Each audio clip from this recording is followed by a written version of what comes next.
Act 2 is continued in the final episode of High School Musical: The Musical the series, which debuted on August 9 along with the rest of Season 4. Ricky greets Gina and expresses his joy upon her arrival.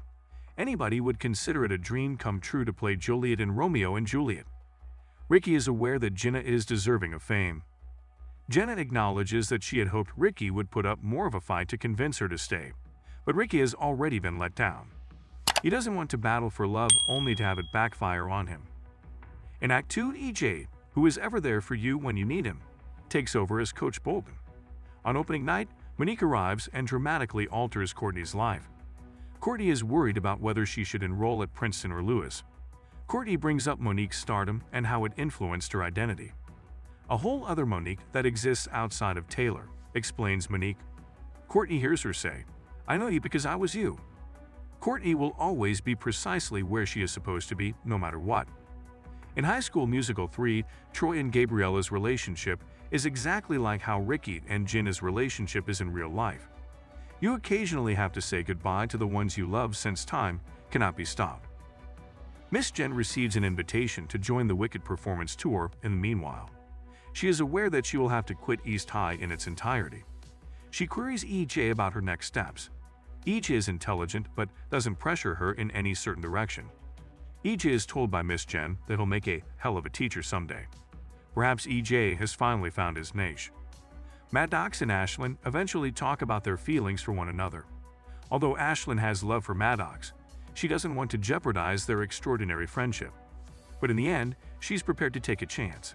A chunk of wood with the inscription Ash Hearts Gadget is given to Maddox by Ashlyn. The wood is a product of Shadow Lake. EJ foresaw their eventual union back then. "I feel like I don't deserve to be as happy as you make me," admits Ashlyn. They'd ultimately share a kiss because they are so in love. Gina's mother starts bugging her about signing the Romeo and Juliet contract in the middle of the performance. Gina's only goal is to make it through opening night. Maddox is apparently traveling to New Zealand with Gina to work as a PA for the film. While Ricky learns that he was accepted to City College, Courtney decides to attend Lewis. When Antoine admits to Big Red that he isn't really French, their relationship takes off.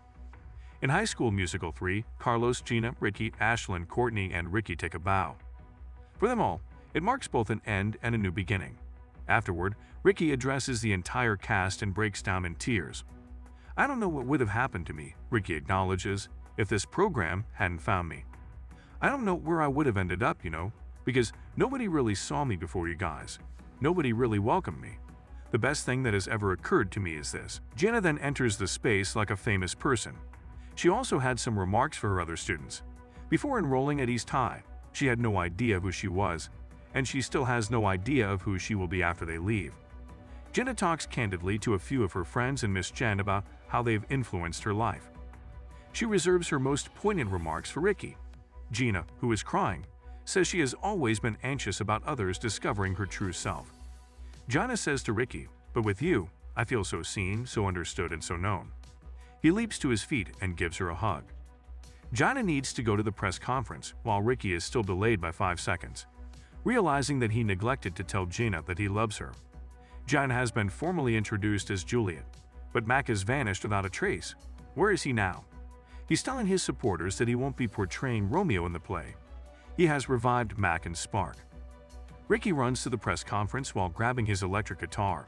In front of everyone, he sings a song of love to Gina. Anyone up for Ricky as Romeo? Gina receives his declaration of love. If he still has the hat she made for him, Jen inquires. Ricky always has his favorite hat with him. He should check the headwear, she instructs. The note inside says, "If you're reading this, I love you too, Ricky." Ricky queries whether the note has always been present. "Just like me," mutters Jenna. Gina has one final surprise in store for Ricky, who still believes she is departing for New Zealand. Jenna makes the announcement that Romeo and Juliet will be filmed in Salt Lake City 5 minutes beforehand without Quinn's knowledge, so she can continue to attend East High. She then signs the contract at that time. Miss Jen tears up her wicked opportunity as she observes this happening. "EJ, I already have my ideal job. This was it. This was always the case," she claims. Ricky and Jenna do not need to say goodbye because Jenna is staying put. She wants to sweeten the bargain with one more demand. She requests Quinn's availability for the spring musical.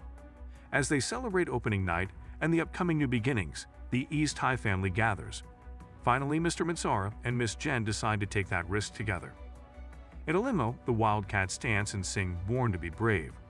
At the end of the day, these kids just want to be kids, so they go to Denny's. Later, the cast of High School Musical, the musical. The series comes together to perform for good from Wicked at East High. Because the cosmos placed them on one another's paths, which is truly a blessing, they have all transformed.